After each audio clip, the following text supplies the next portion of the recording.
If you guys need any FIFA coins, make sure you go and check out U7Buy, link will be down in the description below, and use Jack54 at checkout for a discount. Ladies and gentlemen, we are now going to move in to the very first 7-minute squad builder rule book video, and yeah, it's kind of mad that I'm doing this. It's been 7 years now since I started the series back in FIFA 13, so it's been a long time, and I'd just like to say thank you all so much for the support on the series, even since back then to now. Recently it started to take off a little bit more, and I thought it'd be the perfect time to kind of bring out a rulebook video right before team of the season, before we make some sick content. And obviously there's been a bit of banter flying about regarding the rules in my series, so it's kind of confused a few people into actually, you know, the official rules of the series. So I thought it'd just be the perfect time to kind of lay down the law and inform you guys of the actual rules. Now, some of the rules that were previously, like literally even in yesterday's video,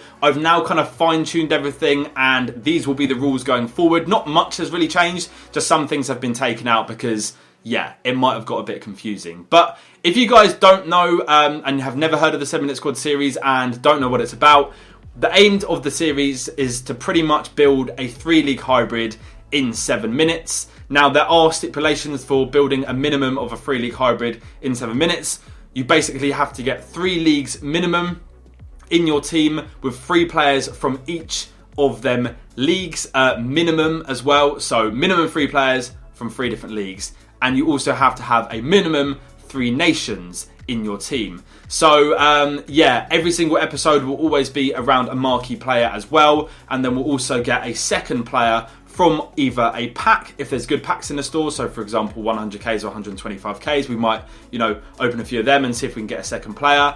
Or we'll go ahead and move on to the transfer market. We'll put in certain search criterias. We'll both have the exact same one, and we'll give each other a page and a player number to go ahead and use for our team. Now, there are kind of some stipulations for the second player. They cannot be from the same league or the same nation as the marquee player. Now, if you do get a player which doesn't meet the criteria from a pack, obviously you've just got to keep on opening packs. But if that happens when you're on the transfer market version of finding a second player, then you just carry on going ahead to the next player on the right, and you keep going until you meet a player which, you know, you can actually use in your team. They're pretty much the first kind of stipulations for the series. The formation as well is just completely randomised. We'll both go ahead and spin formations on the squad building screen, and I'll always tell the guest to tell us when to stop. Whatever formation we land on, we have to use. If we can't fit our players into the team, so for example, if we had Raheem Sterling as one of our 2 players for the start of the video, and we got drawn a 4-3-1-2 formation. Obviously, a right wing, Sterling can't fit in a 4-3-1-2 formation because there's no right winger, right forward or right mid. We would basically then, like I said in the transfer market section, we would then go ahead and just move to the next formation to the right. So 4-3-1-2, then the nearest formation to the right, which has a formation with a winger that Sterling can get full chemistry on. Obviously, for the hybrid building, every single player also has to have a minimum of 9 chemistry in their team, and that is not including a manager. Managers just do not count in this series. So now I'm going to kind of go through some of like the regulations and just proper like rules for the series, like things you can do and things you can't do. Then I'll go ahead and move on to some of the rewards that you get for squad building, and then I'll move on to kind of like how that affects the game and what we do after the game. So first of all, the only stipulation for not completing a 3-league hybrid in 7 minutes from now on is you just get 1 bronze in your team. If you've got like a full 11 players in your team, but you don't have 3 leagues or you don't have full chemistry, then yeah, just 1 player gets removed from your team, and it will just be, I tell the opponent or they tell me to mix up my team completely, and then I basically get to go ahead and choose 1 position from their team, and whatever player it lands on, it has to be removed for a bronze. They can put whatever bronze in they want, but one of the, you know, obviously the second player or marquee player can't be removed from that team. If you have any missing players in your team after the timer is gone, so for example, say you had like 9 players in your team out of the 11 that are supposed to be in there. So for example, say you had a blank spot at your right back and a blank spot at your right centre back, you would then just have to fill them in with whatever bronzes you want. There's no extra stipulations for not completing a team in time. From now on, it's just going to be any players missing, bronze is in. If you don't have full chemistry, 1 bronze, which is done by exactly how I just said. You can use an icon in your team, however, it does not count as a league and you can only use a maximum of 1. You cannot use more than 3 players from 1 given club. So yeah, they're kind of like the just simple regulations for the squad building part. We're now going to move on to the locked players. These are players which you will write down on your whiteboard, as you can see.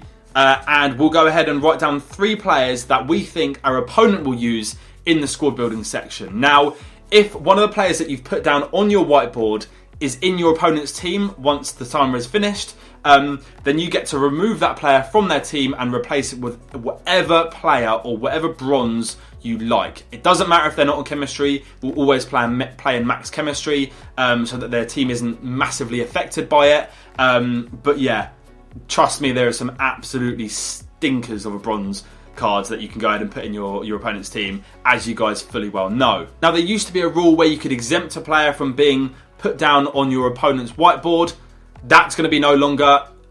Yeah, I'm just removing that rule completely. So it's tough luck if you do get 2 marquee players which are incredibly difficult to build a hybrid around, and it might put you in a position where you have to use a certain player.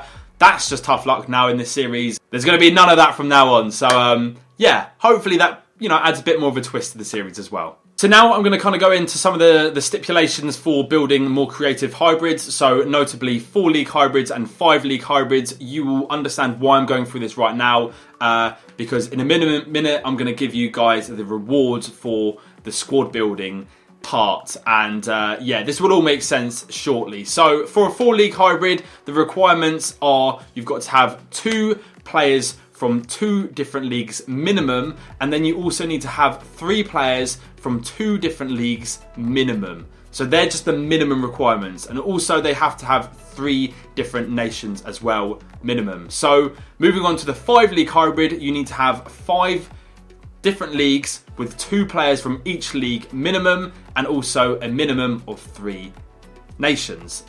So yeah, now I can move on to the rewards for the squad building.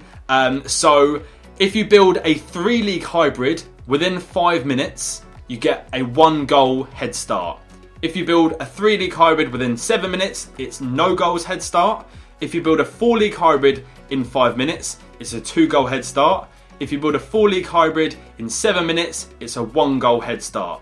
If you build a 5 league hybrid in 5 minutes, it's a 3 goal head start. If you build a 5 league hybrid in 7 minutes, it's a 2 goal head start. So if you build a team in 5 minutes, it's basically a +1 anyway. And then obviously you get extras for building more creative hybrids. Now, the only way you can counter your opponent having a goal head start is by obviously getting rewards for yourself during the squad building section. So say, for example, I built a 5 league hybrid within 5 minutes, I would be 3 goals up, but then my opponent built a 5 league hybrid in 7 minutes. The aggregate score would be 3-2 before we moved into the game. So then, therefore, they would be 1 goal down in the game, and they would have to try and claw back that deficit by beating me in a game of FIFA.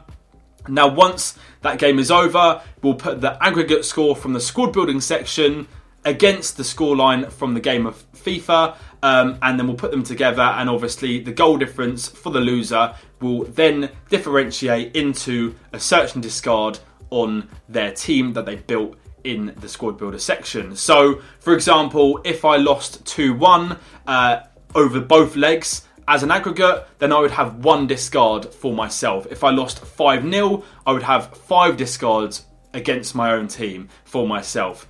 So yeah, some big discard scorelines can be given in this series, and yeah, quite a lot of the time some big stuff can get discarded, as you've been able to see throughout the years. But you're probably thinking, what happens if the aggregate score is a draw? That just means we have 1 discard each. That's pretty much the rules and regulations set out. I hope you guys have found this informative.